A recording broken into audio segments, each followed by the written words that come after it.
नमस्कार। कार्यक्रम समृद्धिको यात्रामा हार्दिक स्वागत छ। इमेज च्यानल टेलिभिजनको प्रस्तुति यस कार्यक्रममा हामी आर्थिक समृद्धिका कुरा गर्छौं।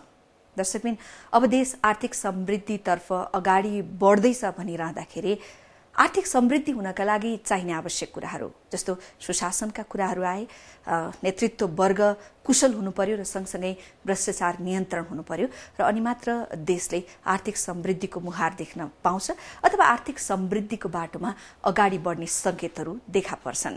तर हामी कहाँ मूल जड भनेको भ्रष्टाचार त्यो एकदमै दलदल छ। सानो कर्मचारी तन्त्रदेखि माथिल्लो लेभलसम्म, त्यसै गरी राजनीतिक दलभित्र पनि व्याप्त छ भनिन्छ। यसको निरूपण निराकरण गर्न त नसकिएला, तर न्यूनीकरण गर्ने प्रयासहरूसम्म पनि त्यति सशक्त रूपमा भएको पाइँदैन। वास्तवमा किन यस्तो हुन्छ र यो नभएसम्म समृद्धिको मुहार देख्न सकिँदैन भन्ने प्रश्न थाहा हुँदाहुँदै पनि यसका प्रयासहरू किन सशक्त रूपमा हुन सक्दैनन् हामीसँग, हामी कहाँ यसको प्रयासहरू किन हुन सक्दैनन् भन्ने विषयमा आज हामी छलफल गर्दैछौँ। हामीसँग हुनुहुन्छ ट्रान्सपरेन्सी इन्टरनेसनल नेपालका अध्यक्ष खेमराज रेग्मी। आउनुहोस्, उहाँलाई स्वागत गरौँ। सर, स्वागत छ। हजुर, धन्यवाद छ। सन्चै हुनुहुन्छ? ठिक छ। जस्तो देश समृद्धितर्फ अगाडि बढ्नका लागि मूलभूत कुरा भनेको भ्रष्टाचार नियन्त्रण गर्नु पर्यो, भ्रष्टाचार नहुनु नै पर्यो फ्याक्ट रूपमा भन्नुपर्दा। तर हामी कहाँ वर्षौंदेखिको यो एउटा रोग जस्तै भनौँ अथवा संस्कार जस्तै भनौँ विकास भएर आएको छ भ्रष्टाचार, होइन? यसलाई निरूपण गर्न अथवा कम गर्नका लागि प्रयास भएका छैनन् कि भएर पनि सशक्त रूपमा भएका छैनन् कि वास्तवमा किन देखिन सक्दैन अथवा प्रयास किन हुँदैनन्? वास्तवमा नेपालमा भ्रष्टाचार नियन्त्रण गर्ने सम्बन्धमा बाहिर देखावटी रूपमा भए पनि विभिन्न क्षेत्रबाट, विभिन्न वर्गबाट र खास गरी अब राजनीतिक क्षेत्रबाट पनि सङ्कल्पहरू भनौँ, प्रतिबद्धताहरू देखा परिरहेछन्। तर वास्तवमा त्यो सङ्कल्प प्रतिबद्धता अनुरूप भ्रष्टाचार नियन्त्रण हुन सकेको देखिँदैन।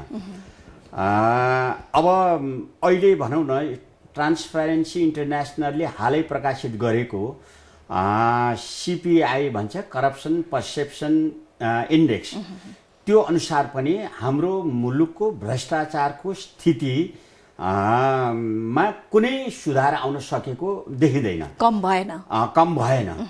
बरु त्यो ऱ्याङ्किङमा अझ एक तह पछाडि पर्यो भनौँ, होइन? अथवा भ्रष्टाचार हुने मुलुकहरूको श्रेणीमा झन् तल चाहिँ पर्यो। त्यसो हुँदाखेरि यी प्रयासहरू के हुनु पर्यो भने सबै तहबाट इमान्दार पूर्ण चाहिँ प्रयासहरू हुनु पर्यो। जस्तो हाम्रो नेपालमा भ्रष्टाचार नियन्त्रण गर्ने निकायहरू नभएका होइनन्, सबै व्यवस्थाहरू चाहिँ छन्। जस्तो अख्तियार दुरुपयोग अनुसन्धान आयोग, वास्तवमा यो अत्यन्तै शक्तिशाली छ। विश्वमै यति शक्तिशाली निकायहरू ज्यादै कम हुन्छन्। अध्यक्षजी, अर्को कुरा नि, जस्तो अब अख्तियार दुरुपयोग अनुसन्धान आयोग, सतर्कता केन्द्र लगायतका यस्ता संस्थाहरू छन् नि, योसम्म पुग्नै नपर्ने गरी चाहिँ नि हामीसँग अरू संयन्त्रहरू पनि त छन् नि। जस्तो माथिल्लो लेभलले तल्लो लेभललाई अनुगमन मात्रै गर्ने हो भने पनि त यो कम हुन्थ्यो होला नि, होइन? एकदम हो। त्यही मैले भने नि, सबभन्दा पहिला त के हो भने यो राजनीतिक इच्छा शक्ति जबसम्म चाहिँ बलियो हुँदैन नि, र जनताले राजनीतिक नेतृत्व तहबाट भ्रष्टाचार नियन्त्रण गर्न चाहेको छ र साँच्चै नै भ्रष्टाचार नियन्त्रणमा शून्य सहनशीलता अपनाएको छ भन्ने कुराको कर्मचारी संयन्त्रमा अथवा तल्लो कर्मचारी वर्गमा त्यो प्रभाव पर्दैन नि, अनि त्यसको खासै अर्थ रहँदैन। फेरि राजनीतिक दलले चाहिँ नि नेपालको कर्मचारी तन्त्र साह्रै नै भ्रष्ट छ भन्दै आएको छ। अब कर्मचारी तन्त्रले चाहिँ नि राजनीतिक दलको छत्रछाया नपाई भ्रष्टाचार गर्ने पनि होइन होला। फेरि अर्को कुरा, राजनीतिक दलभित्रै भएका भ्रष्टाचारका कुरा चाहिँ कसले उजागर गर्ने हो? अब मूलतः के छ भनेदेखिलाई चाहिँ मुलुकमा हुने ठुला ठुला भ्रष्टाचारहरू राजनीतिक नेतृत्व तह र कर्मचारी संयन्त्रको चाहिँ उच्च स्तरीय पदाधिकारीहरूको संलग्नता बिना ठुला भ्रष्टाचारहरू हुनै सक्दैन। जहाँसम्म चाहिँ तल तल चाहिँ हुने चाहिँ भ्रष्टाचारहरू हुन्, त्यसलाई यदि माथिल्लो तहमा नियन्त्रण हुन सक्यो भने त्यो धेरै हदसम्म स्वतः नियन्त्रण हुन सक्छन्। तर यहाँ त कस्तो छ भनेदेखिलाई माथिल्लो तहसम्म त्यो भ्रष्टाचारबाट आर्जित रकम पुर्याउनु पर्छ भन्ने बहानामा र कतिपय ठाउँमा पुर्याएको पनि हुन्छ। उनीहरूले त बिचौलियाको काम, दलालको काम तल्लो तहका कर्मचारीले गरेका पनि हुन्छन्। त्यसो हुँदाखेरि र कहिलेकाहीँ उनीहरू त्यो गर्न बाध्य पनि हुन्छन्, बाध्य पारिन्छन्।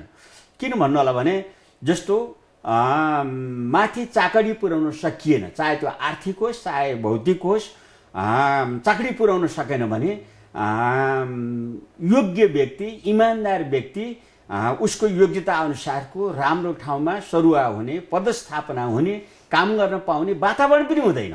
त्यस हुनाले जो चङ्ख छ, जसले बदमासी गर्छ, जसले आर्थिक तथा अन्य भौतिक सुविधाहरू चाहिँ आफ्ना चाहिँ माथिल्लो तहमा पुर्याउँछ, त्यो व्यक्तिले चाहिँ त्यही किसिमको सुविधाहरू प्राप्त गरेको हुन्छ र झन् भ्रष्टाचार गर्ने मनोबल चाहिँ बढाइएको हुन्छ। हजुर, पक्कै पनि हाम्रो समाज पनि त्यही अनुसारले विकास भयो। अब कुनै व्यक्तिले कहीँ धेरै खर्च गर्यो अथवा कसैलाई ठुलो गिफ्ट दियो या दानै गर्यो भने पनि यो मान्छेले कसरी पैसा ल्याएर यत्रो दान गर्यो भन्दा पनि ओहो यसले त एकदमै राम्रो काम गर्यो भनेर उसलाई चाहिँ सम्मान गर्ने चलन पनि हामी कहाँ छ। र समाजले नै कतै व्यक्तिहरूलाई भ्रष्ट बनाउन त उत्प्रेरित गरिरहेको छैन भन्ने क्वेसनहरू पनि हुन्छ नि फेरि। हो, अब यहाँ के भने जसले गलत धन्दाबाट, गलत प्रक्रिया र पद्धति अपनाएर चाहिँ पैसा कमाएको छ र अनि उसले चाहिँ समाजसेवाका नाममा अथवा कुनै चाहिँ राम्रो कामको नाममा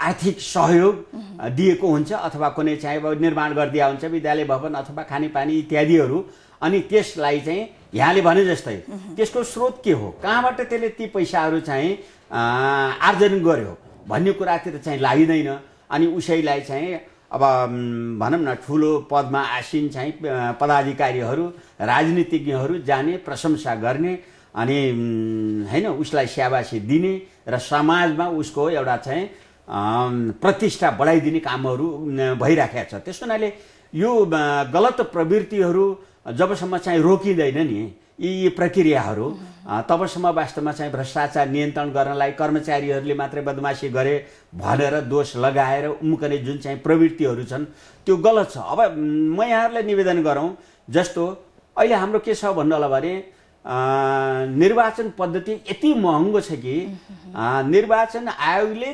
तोकेको सीमा भन्दा चाहिँ सयौं हजारौं गुणा चाहिँ बढी खर्च गरेको चाहिँ हामीले, म जिल्लामा घुम्छु अब यो चाहिँ टिआई नेपालको तर्फबाट त्यो चाहिँ महसुस भयो।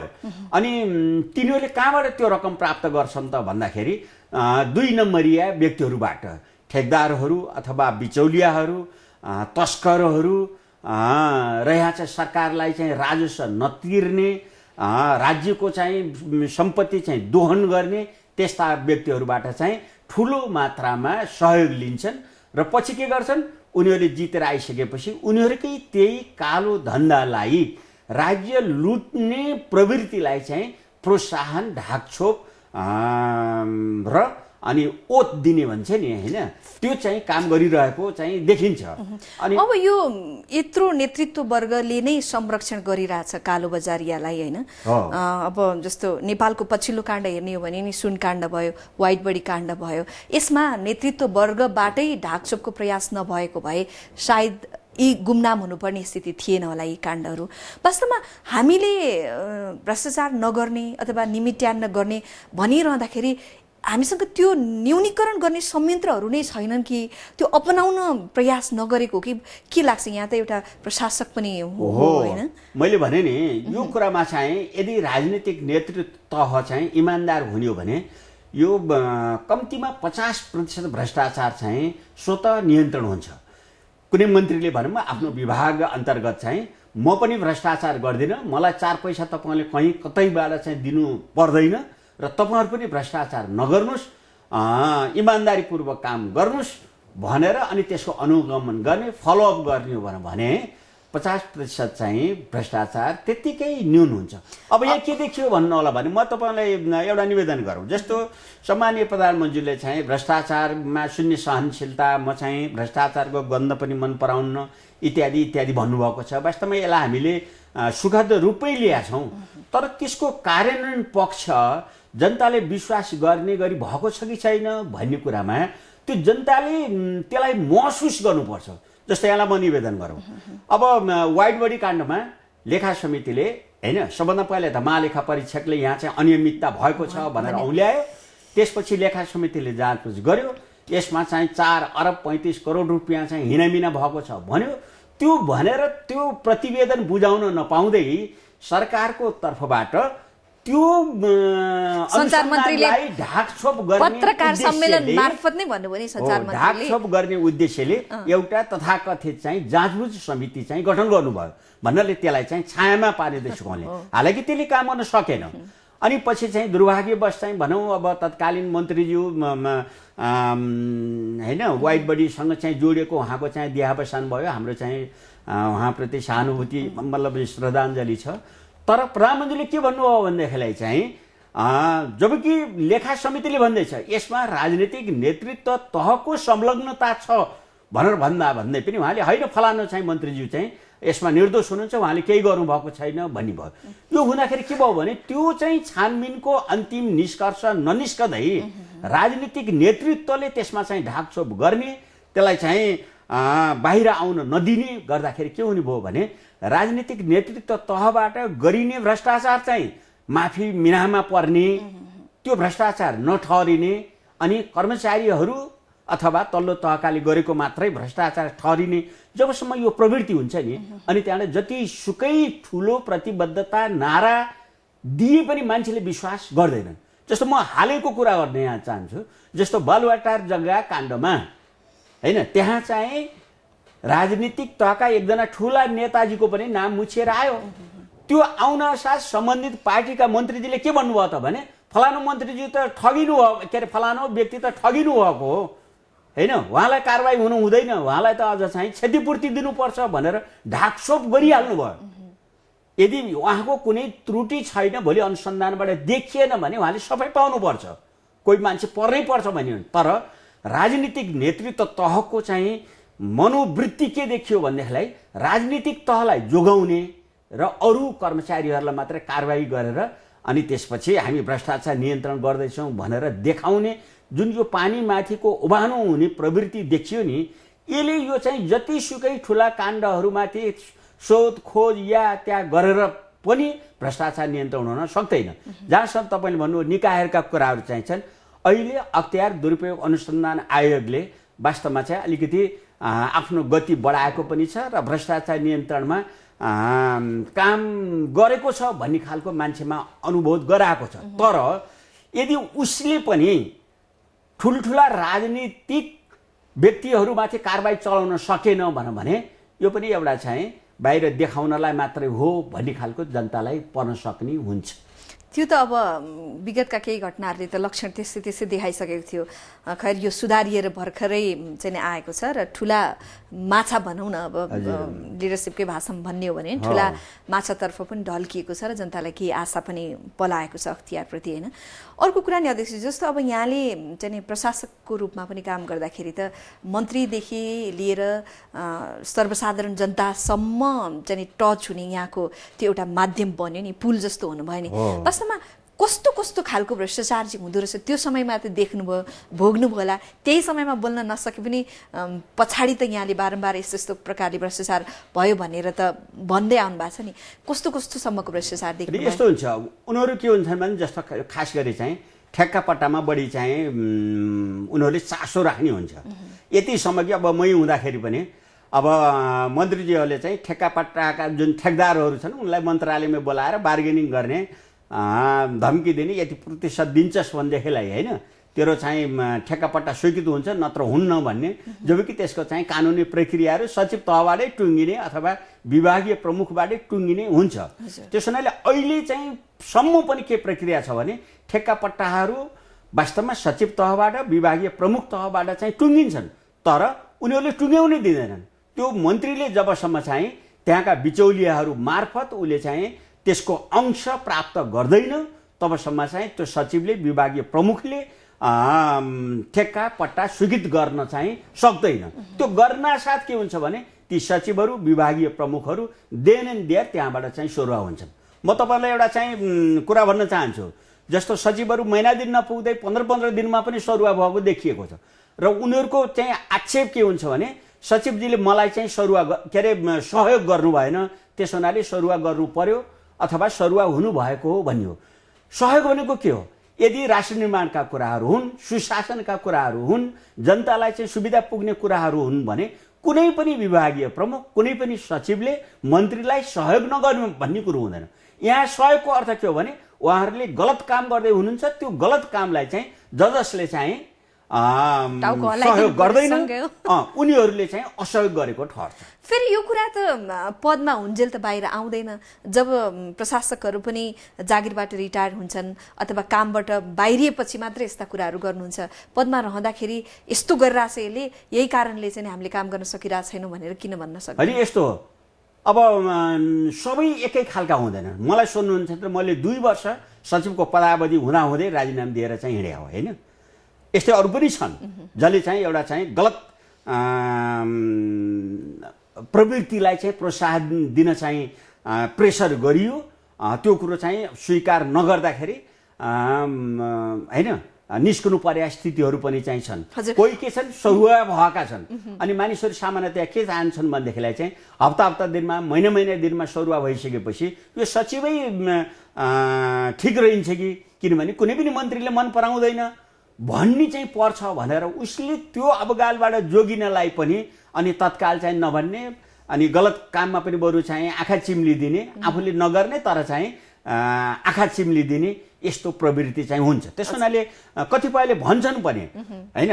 र फेरि कतिपय कुराहरू के हुन्छ भने एउटा प्रशासनिक चाहिँ एउटा आचार संहिताहरू पनि हुन्छ, तत्काल चाहिँ कि छोड्नुपर्छ भन्ने हुन्छ होइन, कि चाहिँ त्यसको एउटा चाहिँ आचार संहितामा रहेर काम गर्नुपर्छ भन्ने कुराले पनि उनीहरू बाध्य विवश भएर भएका कुराहरू बाहिर नल्याउन बाध्य हुन्छ। जस्तो अब टिआईको प्रेसिडेन्ट भइसकेपछि त यहाँले मुलुकका विभिन्न ठाउँहरू घुमेर कहाँ कसरी भ्रष्टाचार भइराखेको छ भनेर अध्ययन अनुसन्धान पनि गरिरहनु भएको छ, होइन? वास्तवमा हाम्रो देशमा भ्रष्टाचार नहुने ठाउँ चाहिँ कहाँ रहेछ? अब भ्रष्टाचार नहुने भन्ने त कस्तोसम्म छ भन्नु होला, धार्मिक क्षेत्रमा समेत भ्रष्टाचार छ।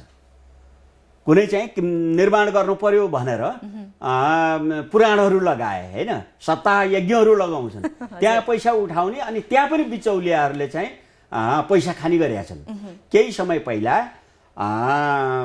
यो ट्रान्सप्यारेन्सीले एउटा यो भन्छ के अरे ग्लोबल करप्सन ब्यारोमिटर भन्छ है कि, त्यसमा के देखिएको छ भने सबभन्दा भ्रष्ट क्षेत्र कुन हो त भन्दाखेरि राजनीतिक क्षेत्र चाहिँ 1 नम्बरमा भ्रष्ट छ भनेर उनीहरूको चाहिँ निर्क्योल छ, र दोस्रोमा चाहिँ यो प्रशासन संयन्त्र र तेस्रोमा चाहिँ न्यायपालिका यो भ्रष्टाचारको उसमा, र गर्दै जाँदाखेरि धार्मिक प्रतिष्ठानहरूमा समेत व्यापक मात्रामा चाहिँ भ्रष्टाचार हुन्छ भनेर त्यसले चाहिँ त्यो देखाएको छ। त्यस हुनाले यो क्षेत्र चाहिँ अछुतो छ भन्ने होइन, तर अब कम बेसीका कुराहरू मात्रै चाहिँ हुन्। हजुर अध्यक्षजी, अर्को कुरा जस्तो केही दिन अगाडि मात्र महालेखा परीक्षकको कार्यालयले निकालेको बेरोजुको फिगर एकदम डरलाग्दो देखियो, होइन? इभन यो वर्षेनी बढ्दो क्रममा छ। अब जस्तो गाउँमा सिंहदरबार भनेसँगै बेथिती र बेरोजु पनि पुग्या रहेछ नि पछिल्लो तथ्याङ्क हेर्दाखेरि त। अब यसको नियन्त्रणको उपाय चाहिँ के हुन सक्छ? अनि अब यो चाहिँ के हो भन्नु होला भने राजनीतिक पार्टीहरूले नै नियन्त्रण गर्नुपर्ने हो। मैले भने नि जस्तो राज्य संयन्त्र भन्नाले कार्यपालिका, विधायिका, न्यायपालिका यी सबै चाहिँ भ्रष्टाचार नियन्त्रण गर्नमा चाहिँ सक्रिय हुनुपर्छ र चाहिँ इमान्दार प्रयासहरू चाहिँ हुनुपर्ने हुन्छ। अब अहिले के भयो भने अघि मैले भने निर्वाचन पद्धति ज्यादै महँगो भयो। एउटा चाहिँ गाउँपालिकाको अध्यक्षले चाहिँ लाख होइन करोडौँ चाहिँ रुपियाँ खर्च गरेर अथवा नगरपालिकाले चाहिँ चुनाव लडाए स्थिति छ भन्नासाथ उसले या त गलत मान्छेहरूबाट चाहिँ चन्दा लिएर त्यो खर्च गरेका छ अथवा आफ्नै खर्च गर्दाखेरि पनि भोलि शोध भर्ना गर्छु भन्ने हिसाब किताबले गरेको छ। कतिपय ठाउँहरूमा कस्तो छ भन्नु होला भने जस्तो विकास निर्माणका कामहरू गर्नु भन्यो, अब जस्तो बाटो निर्माण भन्यो, उनीहरू आफै वडा अध्यक्षहरू, गाविस के अरे गाउँपालिकाका चाहिँ अध्यक्षहरू उनीहरू आफ्नै डोजरहरू छन् होइन, आफै बजेट छुट्याउँछन्, आफ्नै डोजर मार्फत काम गर्छन् अनि आफै भुक्तानी लिन्छन् भन्दाखेरि कन्फ्लिक्ट अफ इन्ट्रेस्ट भन्छ कि। अब कानुन बमोजिम के हुन्छ भने जसको चाहिँ कन्फ्लिक्ट अफ इन्ट्रेस्ट हुन्छ त्यस्तो मान्छेलाई ठेक्का पट्टा दिनु हुँदैन। त्यसमा 3 तह हुन्छ। एउटा जसले अब योजना स्वीकृत गर्ने भन्यो, लिने बेग्लै मान्छे हुनुपर्छ र त्यो ठिक ढङ्गले काम भएको छ कि छैन भनेर चाहिँ अनुगमन गर्ने, त्यसलाई चाहिँ होइन भेरिफाई गर्ने चाहिँ अर्को तह हुन्छ।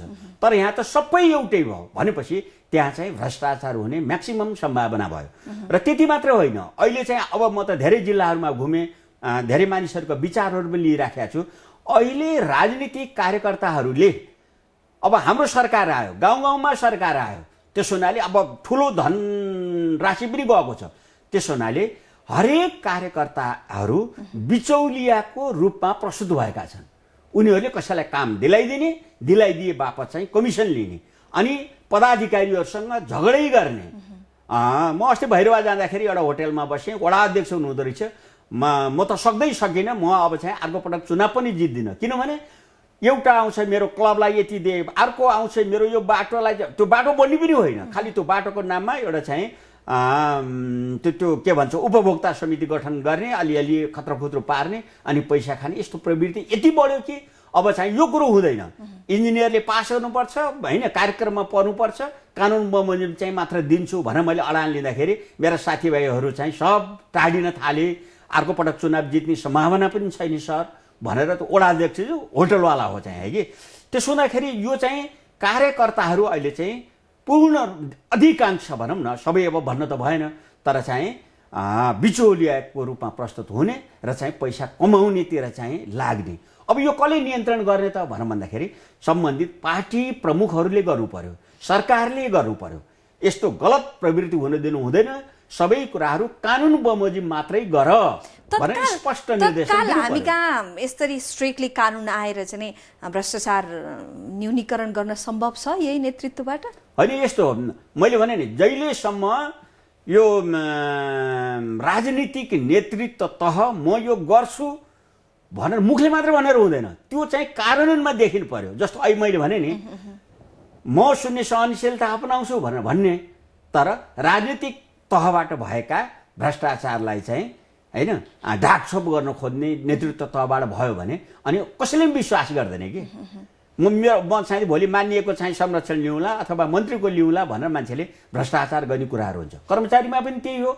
अहिले जम्मै चाहिँ किन राजनीतिक पार्टीका चाहिँ भातृ सङ्गठन जस्तो भएर चाहिँ यो कर्मचारी युनियन लागेका छन् भने त्यो चाहिँ नेताजीहरूको संरक्षण प्राप्त गर्न, भित्र बदमासी गर्ने अनि त्यसको चाहिँ संरक्षण कसरी प्राप्त गर्ने त भन्दाखेरि नेताहरूबाट चाहिँ उनीहरूले संरक्षण प्राप्त गर्ने। यो प्रवृत्ति चाहिँ मौलाउँदैछ। त्यसो हुनाले निर्ममतापूर्वक राज्य संयन्त्रले कानुन विपरीत कुनै पनि काम गर्न नदिने कुरामा चाहिँ सशक्त ढङ्गले चाहिँ लागेन कार्यान्वयन तहमा भने भ्रष्टाचार नियन्त्रण हुन सक्ने सम्भावना देखिन्न।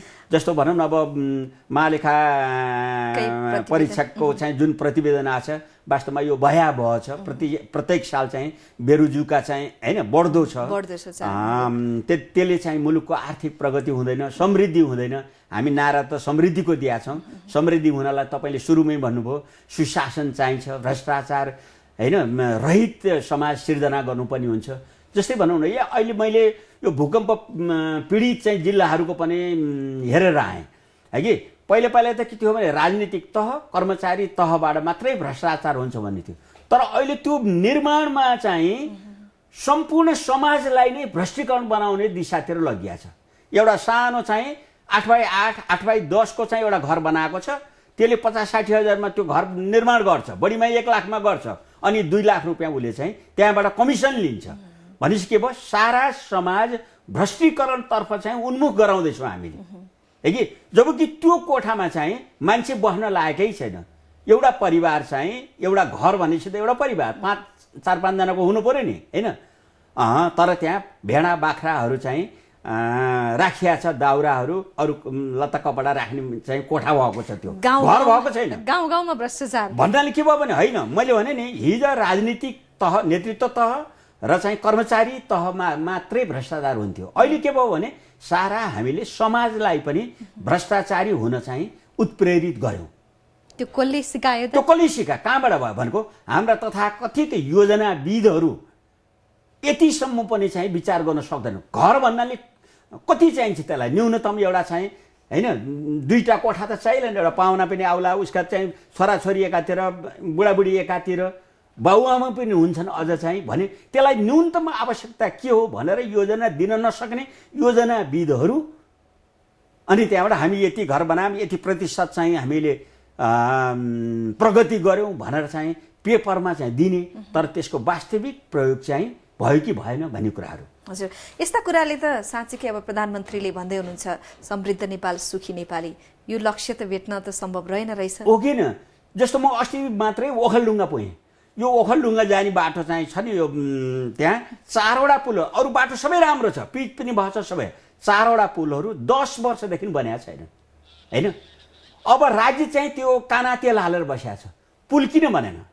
ठेकदारले बनाएन भने त्यसलाई चाहिँ कारबाही गर्नु पर्यो, त्यसलाई त्यहाँ निकाल्नु पर्यो होइन, त्यसलाई चाहिँ कालो सूचीमा राख्नु पर्यो होइन। त्यो इन्जिनियरको बदमासी कुन इन्जिनियरले हो त्यसलाई कारबाही गर्नु पर्यो होइन। बजेट निकासा नभएको नि किन ननिकासा गरेको? 10 वर्षदेखि चाहिँ अब त्यहाँ अलिअलि लगानी भएको नि जम्मै त्यो चाहिँ माटोमा परिणत भयो। अनि होइन, जब तपाईँले यो हाम्रो टिआईको चाहिँ के हुन्छ भने पारदर्शिता र जिम्मेवारी भन्छ। कसको जिम्मेवारी हो त्यो? जसले जिम्मेवारी पुरा गर्दैन त्यो दण्ड लायक हुन्छ, दण्डनीय हुन्छ, दण्ड गर्नु पर्यो त्यसलाई चाहिँ, अनि बल्ल तपाईँको सुशासन हुन्छ। जसले जे गरे पनि हुन्छ। टिआईले वर्षेनी प्रतिवेदन निकाल्छ, वार्षिक प्रतिवेदनमा भ्रष्टाचारमा नेपाल एकदम र्याङ्कमा अगाडि बढिरहेछ, तर शून्य छ कारबाहीका कुराहरू होइन। त्यसो हुँदाखेरि मान्छेले अनुभूत गर्ने गरी चाहिँ वास्तवमा भ्रष्टाचार नियन्त्रणका कामहरू हुनु पर्यो। हजुर सर, स्टुडियोसम्म आइदिनु भयो, यति धेरै कुराहरू हामी माझ सेयर गरिदिनु भयो, धेरै धेरै धन्यवाद छ। यहाँलाई पनि हार्दिक धन्यवाद छ। दर्शकवृन्द, आजको कुराकानी यहीँ सकिन्छ। हामी सबैजना आगे चाहन्छौँ। नमस्कार।